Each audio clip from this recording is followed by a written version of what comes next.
My parents refused to pay for my college but secretly funded my sister's life. Until Grandpa found out, and all changed in a way they never saw coming. I'm Ellie, a 21-year-old female, and I've got some family drama to unload. For context, I recently graduated college, but my journey wasn't easy. It all started when I was 18, and my parents pulled a stunt. Let me break it down for you. It was the summer after high school. I was excited about starting community college in the fall. I picked a school close to home because, let's be real, college is expensive, and commuting seemed like the smart choice. Plus, I had some savings from my part-time cafe job, and I was relying on my parents' support to get through this, so I thought I'd be okay. One evening, my mom and dad sat me down at the kitchen table. I figured it was going to be one of those typical, "we're so proud of you" chats, but nope. Instead, I got the "you're an adult now" speech. You know the one, "it's time to be independent. You need to learn the value of money, blah blah blah." Then my mom hit me with, "We've decided we won't be paying for your college. You'll need to figure it out on your own." Just like that, my stomach dropped. It wasn't like I expected them to pay for everything, but not a single dime, no help with tuition, books, or even gas for commuting. That felt like a slap in the face. But wait, it gets better. My dad, who's usually the quiet one, said, "If you want to live here, you'll need to start paying rent and your own groceries. It's only fair." I just sat there thinking, what the hell? I mean, I was still in my childhood bedroom, sleeping under posters from middle school, and now they wanted rent from me on top of everything else? To give you some background, my parents aren't strapped for cash. My mom's an accountant, and my dad's a project manager. They're doing fine. They weren't making me pay rent because they needed the money. They were doing it to teach me responsibility. Meanwhile, my younger sister Kylie, a 16-year-old female at the time, was out there living like a princess. Kylie has always been the golden child, straight-A student, captain of the cheer squad, everyone's favorite. My parents practically worship her. I'd like to say I stood up to my parents right then and there, but honestly, I didn't. I didn't want to cause drama or seem ungrateful. I figured, fine, I'll pay rent and hustle my way through college. I've always been independent anyway. But deep down, I was angry. Rent wasn't the only thing I had to worry about. Tuition, books, gas, groceries, it all added up. I started picking up extra shifts at the cafe, sometimes working late into the night. On top of that, I took on small baking gigs, making cupcakes and cookies for events. It felt like I was constantly working, but no matter how much I made, it was never enough. But I kept going so I'd be ready when school started. Moving out crossed my mind more times than I can count. I even started looking at apartments near campus, but rent in my area is insane. Like, how do people afford this? Every place I looked at was way out of my budget, even if I got roommates. I realized pretty quickly that moving out wasn't an option, not yet anyway, so I made a deal with myself. I'd stick it out at home until I graduated. I'd keep my head down, save as much as I could, and the second I had enough money, I'd cut them off completely. That became my motivation. Every late-night shift, every dollar saved, every skipped outing with friends, it was all part of my plan to get out and never look back. But sticking around wasn't easy. Mom and Dad didn't make it any better. They started asking for rent before I even started my classes. They'd constantly remind me about my rent due date, even if I was just a day or two away from paying. It wasn't like I was late or anything, they just liked to hang it over my head. Meanwhile, they were showering Kylie with gifts like it was Christmas every week. One time, they took her shopping for a new cheer uniform and ended up buying her an entire wardrobe. She came home with bags of clothes, shoes, and accessories, grinning from ear to ear. I asked Mom if they could at least help me with my textbooks for the semester, as it was starting very soon. She just looked at me and said, "Ellie, you need to learn to budget better. Kylie doesn't have these kinds of expenses." That stung. It wasn't just about the money. It was about how little they seemed to care about what I was going through. Kylie didn't make things any easier. She's not a bad person, but she's definitely spoiled. She'd brag about her new stuff or complain about how hard cheer practice was while I was running on 3 hours of sleep, trying to juggle work and save up for school. One night, I came home after a double shift, completely exhausted, and found her lounging on the couch with her new AirPods. "Oh, Mom and Dad got these for me," she said casually, like it was no big deal. "You should get some too, they're amazing." I just looked at her and said, "Yeah, maybe when I don't have to pay rent."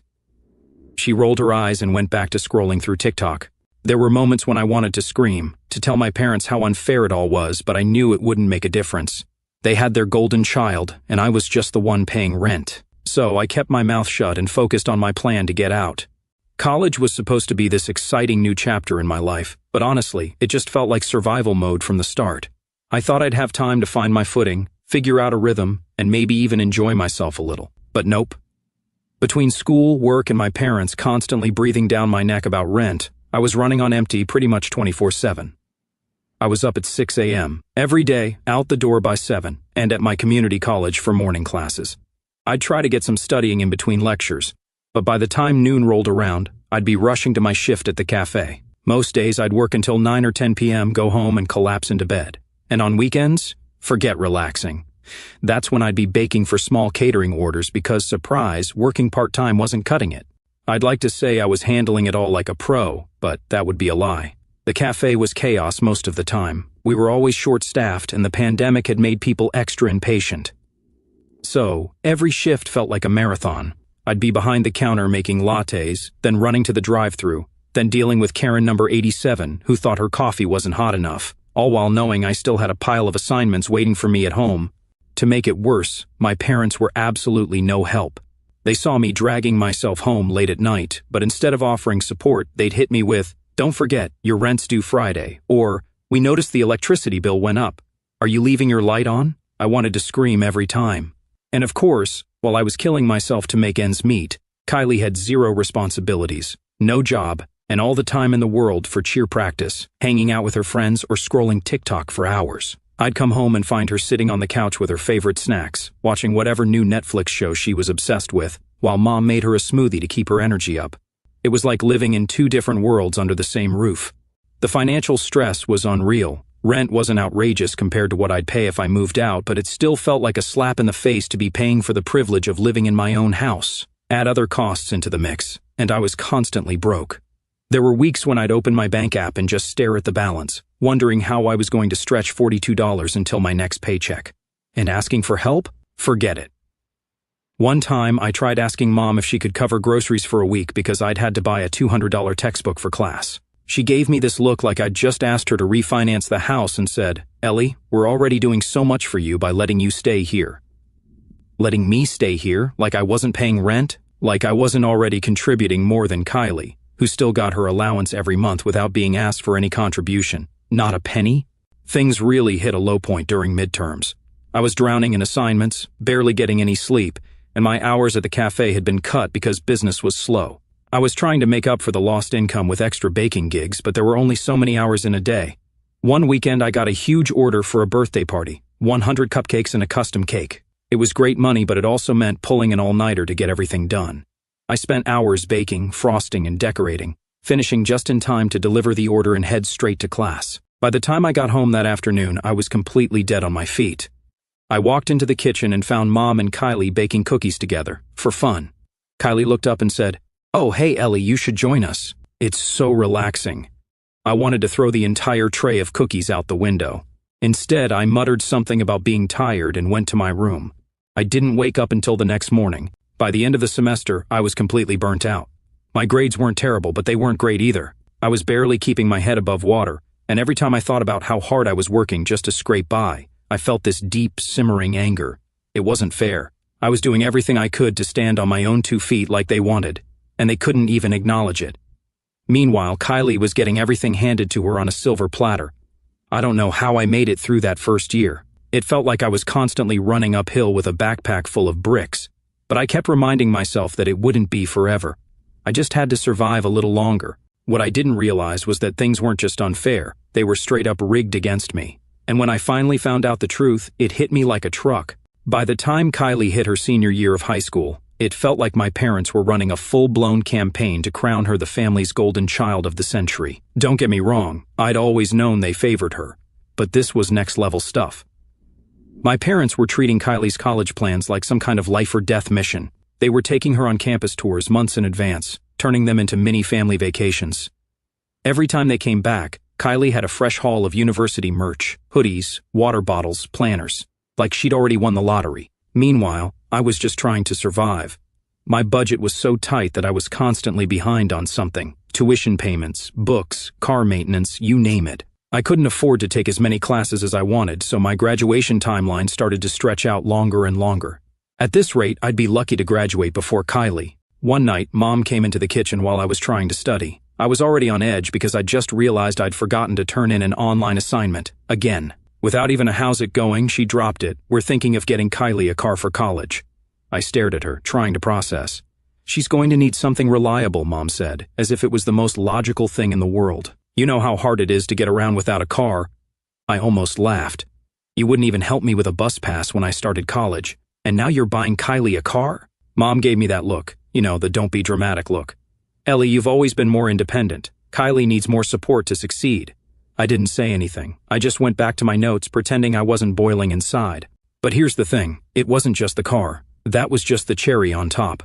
My parents had made it clear they were going all in on Kylie's college experience, tuition covered, rent paid, monthly allowance, of course. The same parents who told me I needed to learn the value of money were basically handing Kylie a blank check. It was like watching someone live out the dream you never got to have. The favoritism didn't stop there. Mom started spending hours researching dorm decor with Kylie, buying her bedding sets and matching storage bins. Dad was suddenly a tech expert, helping her pick out the perfect laptop. They even sat down to make a college prep budget, which honestly just looked like a shopping list for a spoiled teenager. I'll never forget the night they were all in the living room, huddled around the coffee table with campus brochures and spreadsheets. Kylie was showing off some Pinterest board of dorm ideas while Dad was writing things down like he was planning a corporate merger. "What's going on?" I asked, already knowing the answer. "We're helping Kylie decide between schools," Mom said, barely glancing up. "It's such a big decision. We want to make sure she's prepared." Prepared, right. When Kylie started getting acceptance letters, it was like my parents had won the lottery. She got into her top choice school, and they threw her a celebratory dinner, complete with her favorite meal and a cake that said, "Congrats, Kylie," in pink frosting. I didn't even get a good job when I got into community college. During the dinner, Mom kept going on about how proud she was and how Kylie had worked so hard for this. At one point, she turned to me and said, "Ellie, you must be so proud of your sister. She's really going places." I wanted to scream. Worked hard? Kylie barely knew what hard work was. She'd been coasting through life on talent and parental favoritism while I was out here drowning in student loans and caffeine. After that, I started avoiding family dinners altogether. It was easier to focus on my own life than to watch them build Kylie's pedestal higher and higher. The final straw came a couple of weeks before Kylie's move-in day. I came home from work one night to find a shiny used SUV parked in the driveway. At first, I thought maybe one of their friends had stopped by, but then Kylie came running outside, squealing, "They got me a car!" she shouted, practically bouncing up and down. I just stood there, staring at it. Later that night, I overheard Mom and Dad talking about Kylie's monthly allowance. Apparently, they were planning to give her enough to cover groceries, gas, and a little extra for fun. Meanwhile, I was eating ramen and peanut butter and jelly sandwiches because I couldn't afford anything else. I thought about saying something, about calling them out for how unfair it all was, but what was the point? They'd just tell me the same thing they always did: Kylie needs more support, or it's not about favoritism. So I kept my mouth shut. Kylie, of course, was completely oblivious. She'd pop into my room every now and then to show me pictures of her dorm setup or talk about how excited she was to start her college journey. One time, she actually said, "Ellie, you're so lucky you got to figure out independence early. I don't know if I could handle everything you do." Lucky?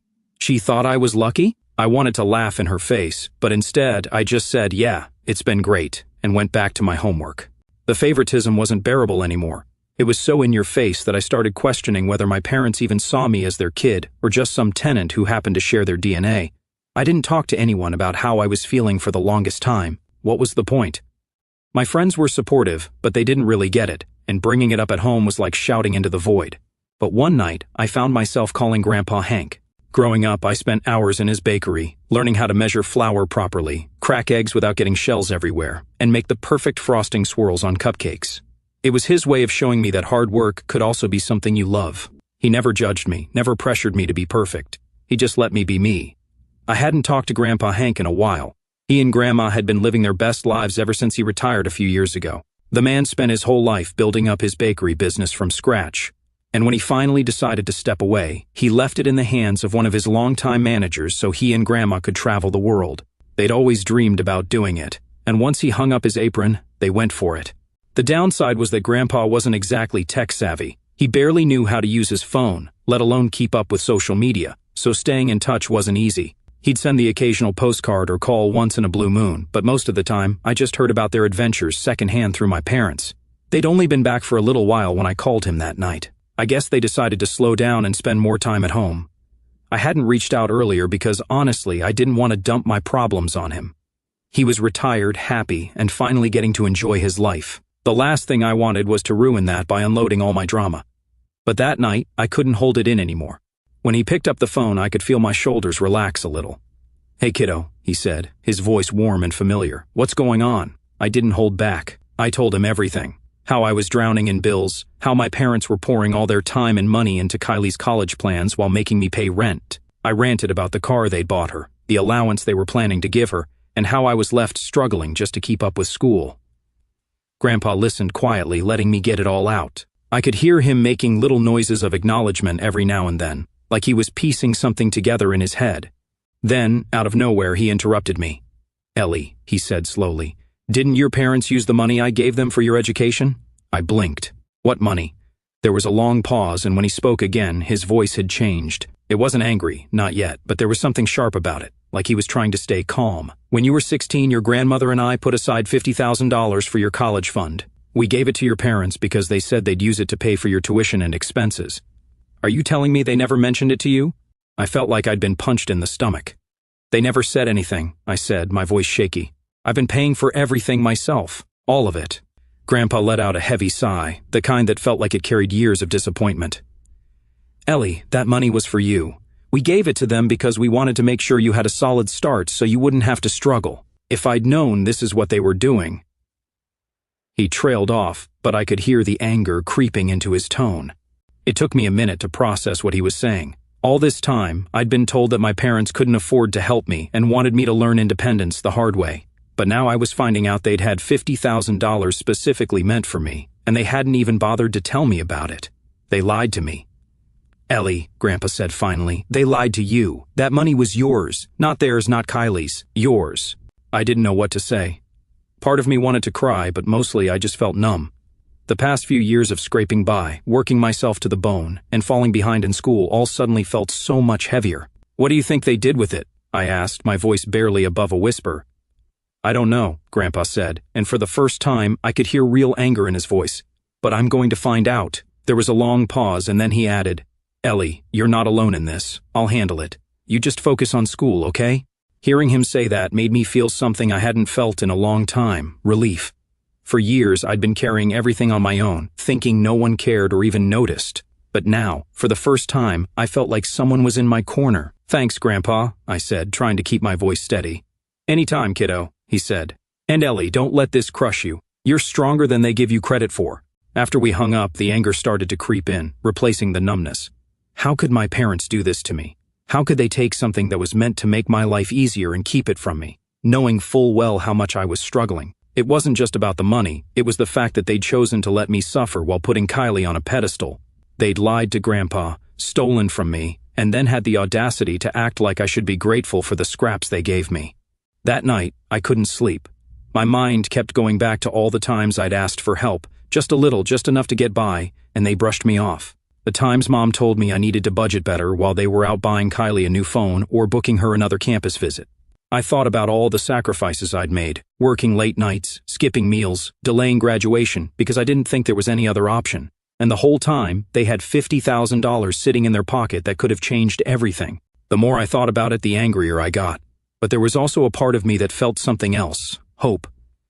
Grandpa wasn't the kind of person to make empty promises. If he said he was going to handle it, I believed him. For the first time in years, I felt like I wasn't completely alone in this mess. That thought didn't erase the hurt, but it gave me something to hold on to. A few days after my first conversation with Grandpa Hank, my phone lit up with his name. "I talked to your parents," he said, not even bothering with a hello. "Ellie, you're not going to believe the excuses they gave me." I braced myself. "What did they say?" "They told me they used the $50,000 your grandmother and I gave them for family expenses," he said, his voice sharp. When I pressed them on what exactly that meant, your mother admitted they'd been saving it for Kylie's college instead. I felt my stomach drop. $50,000. That was more than enough to cover my tuition, rent, and every expense I'd been killing myself to pay off for years. And they'd taken all of it to make sure Kylie had a perfect, stress-free college experience. "They had no right," Grandpa continued, practically seething. "That money was for you. I made it clear that they need to repay it, every last cent.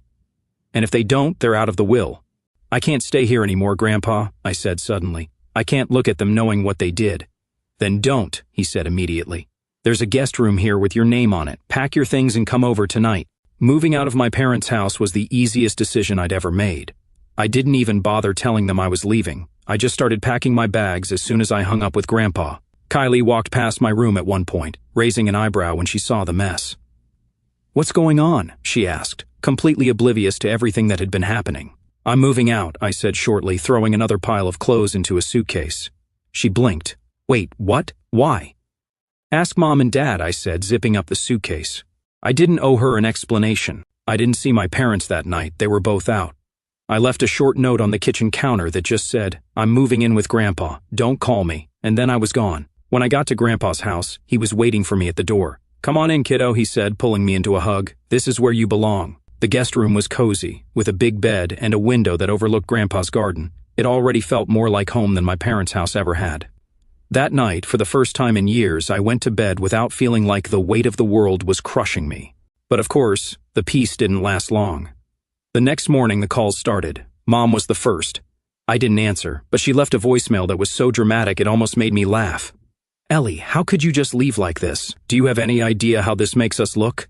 You're overreacting. Come home so we can talk this out." "Yeah, no thanks." Then Dad called. He was a little less theatrical, but still just as frustrating. "Ellie, we know you're upset, but this isn't the way to handle things. We're family. We can work through this together." Sure, now they wanted to work through things. Where was that energy when I was drowning in bills and begging for help?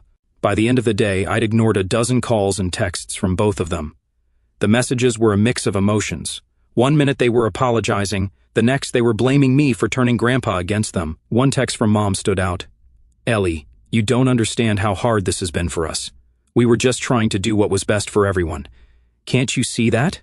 I stared at it for a long time before finally replying, "No, Mom. You weren't trying to do what was best for everyone. You were doing what was best for Kylie, and you didn't care who you hurt in the process." Her response came almost immediately. "That's not fair. We didn't mean to hurt you. We thought you could handle it because you've always been so strong." There it was again, that same tired excuse. I didn't even bother replying. The next day, they started showing up at Grandpa's house. I was sitting at the kitchen table, helping him sort through some bakery paperwork, when I saw Mom's car pull into the driveway. I groaned. "They're here!" Grandpa didn't look surprised. "Let me handle this," he said, standing up and heading to the door. I stayed in the kitchen, but I could hear everything. Mom was already in full meltdown mode when Grandpa opened the door. "Hank, we need to talk to Ellie," she said. "She's being completely unreasonable about this whole situation." Grandpa didn't let her in. "You mean the situation where you stole $50,000 from her?" "I think she's being perfectly reasonable," Mom sputtered, trying to defend herself. "We didn't steal it. It was for the family." "You thought wrong," Grandma interrupted. "That money was for Ellie, and you knew it. You made her struggle while you pampered Kylie. You don't get to waltz in here and act like the victim." I wanted to cheer. Mom tried again, "But Hank, we were just trying to—" Grandpa cut her off. "If you're not here to apologize, you can leave. Ellie deserves better than this, and I'm not going to stand by while you try to guilt her into forgiving you." There was a long silence, and then I heard the sound of Mom's car door slamming. She didn't even make it into the house. Once Grandpa demanded they repay the $50,000 they'd stolen from me, Mom and Dad's entire operation fell apart. They'd been coasting along like nothing was wrong, but Grandpa wasn't playing around. He gave them a deadline, and when they realized he wasn't bluffing, the panic must have set in. He made it clear they needed to pay back every single cent or they'd lose their place in the will. The fallout hit Kylie almost immediately. Mom and Dad had been cushioning Kylie's transition to college as much as humanly possible. She was living in a dorm like every other freshman, but they'd gone above and beyond to make it feel like home. Kylie had everything: a mini fridge, a high-end coffee maker, matching decor, and even some pricey electronics to help her focus. She never had to think about budgeting or work. Her only responsibility was to enjoy the college experience. Well, not anymore. With $50,000 to repay, Mom and Dad had to tighten the purse strings. Kylie's weekly care packages? Gone. The spending money they were planning to send her? Canceled. Even some of the fancy extras in her dorm had to be returned. Suddenly, Kylie wasn't just another spoiled golden child. She was a college student like the rest of us. The best part? She had to get a part-time job. I found out through Instagram, of course. Kylie posted a selfie in the mirror of some boutique with a caption that read, "First day, working girl, LOL. New adventures." I couldn't help but laugh. She made it sound like it was some cute little hobby, but I knew her well enough to know she was miserable. It didn't take long for Kylie to crack. One night she called me, sobbing so hard I could barely understand her. Against my better judgment, I picked up. "Ellie," she wailed, "everything's ruined." I took a deep breath. "What's ruined, Kylie?" "My life," she cried. "Mom and Dad aren't sending me any more money. They said they can't afford it, and now I have to work and budget and—" She broke off into another round of sobbing. I rolled my eyes so hard I thought they might get stuck. Kylie, welcome to the real world. You're finally experiencing what the rest of us deal with every day. She didn't appreciate that. This is all your fault, she snapped, her voice sharp with anger. If you hadn't told Grandpa, none of this would have happened. That made me laugh. Oh, I'm sorry, did I ruin your little bubble of privilege? Because as far as I'm concerned, you're just catching up to what I've been dealing with for years. Kylie started to say something else, but I wasn't in the mood to argue. Look, I said, cutting her off, if you want someone to blame, talk to Mom and Dad. They're the ones who stole from me to fund your perfect little life. She hung up on me after that, which honestly saved me the trouble. The weeks that followed were almost entertaining. Kylie started posting cryptic updates on social media about how hard life was and how she felt betrayed by the people she trusted most. It was laughable, considering she'd spent her entire life being pampered and shielded from reality. Now that she had to face even a fraction of the challenges I'd been dealing with, she acted like the world was ending. One post stood out to me, a picture of her dorm desk with a cup of instant noodles and a caption that read, "College life, it's not as glamorous as it seems." I stared at it for a while, debating whether to comment. I wanted to say something like, "You've been living this way for 2 weeks. Try doing it for years." But I stopped myself. What was the point? Kylie would never understand. Still, her pity party didn't go unnoticed. Her friends and followers flooded her comments with messages of support, saying things like, "Stay strong, Kylie," and "You've got this," as if getting a part-time job and budgeting was some insurmountable challenge. From what I heard through the family grapevine, Kylie wasn't adjusting well to her new reality. She complained to anyone who would listen about how unfair it all was, but the sympathy wasn't as strong as she probably hoped. Most people were too busy with their own problems to care about hers. Mom and Dad tried to soften the blow, of course. They sent her a couple of care packages, nowhere near as extravagant as before, but still enough to remind Kylie that she was the favorite. The irony of it all wasn't lost on me. For years, they told me that struggling was good for me, that it would make me stronger. Now that Kylie was struggling, they were bending over backward to make sure she didn't fall apart completely. But even with their help, Kylie wasn't thriving. She was surviving, sure, but that was it. Her grades started slipping, she had trouble keeping up with her job, and the cracks in her perfect facade were starting to show. And honestly, I didn't feel bad for her. Meanwhile, Grandpa didn't just give me a place to stay, he made sure I had everything I needed to get back on track. He helped me organize my finances, encouraged me to take on a full course load to finish college sooner, and even got me involved in his bakery's operations. It felt good to be around someone who actually cared about my future. As for my parents, they kept trying to reach out. At first, it was constant. Mom left voicemail after voicemail, her tone switching between guilt trips and apologies. "Ellie, we're sorry, okay? We made mistakes, but we're still your parents. We love you." Sure, they loved me, just not enough to treat me fairly when it mattered. Dad's messages were more subdued but just as frustrating. "Ellie, we know you're upset, but you've got to see it from our side. We were trying to do what was best for the family, and now this family needs you. Please come home." I didn't respond to any of them. What was there to say? They weren't sorry for what they'd done. They were sorry they'd been caught, and they only wanted me back to exploit me one more time. Eventually, the calls slowed down. I think they realized I wasn't going to forgive them just because they wanted me to. Shortly before I officially graduated, Grandpa sat me down in the kitchen. "Ellie," he said, sliding a folder across the table, "I've been thinking about the future of the bakery." I opened the folder and found a stack of papers detailing the business's operations. Grandpa smiled at me, his eyes crinkling the way they always did when he was proud. "You've been helping out a lot, and I can see how much you care about this place. I want you to take over when you're ready." I stared at him, completely stunned. "Grandpa, are you serious?" "Of course I'm serious," he said. "You've earned this, Ellie, and I know you'll make it even better." Hearing that from him meant everything. For so long I'd felt like my hard work didn't matter, like no one saw how much I was struggling. But Grandpa did, he always had. Taking over the bakery became my focus after that. I threw myself into learning everything I could about the business, from managing staff to balancing budgets. Grandpa was right there with me, guiding me through every step. By the time I graduated, I was ready to take the reins. Grandpa officially handed over the business, and we celebrated with a big party at the bakery. Friends, staff, and even some of my professors showed up to congratulate me. These days, I don't talk to my parents much. They're still trying to patch things up, acting like a few apologies will magically fix everything. What they don't realize is that Grandpa already removed them from the will months ago. They're probably still clinging to the hope that they can weasel their way back in. But honestly, it's not my problem.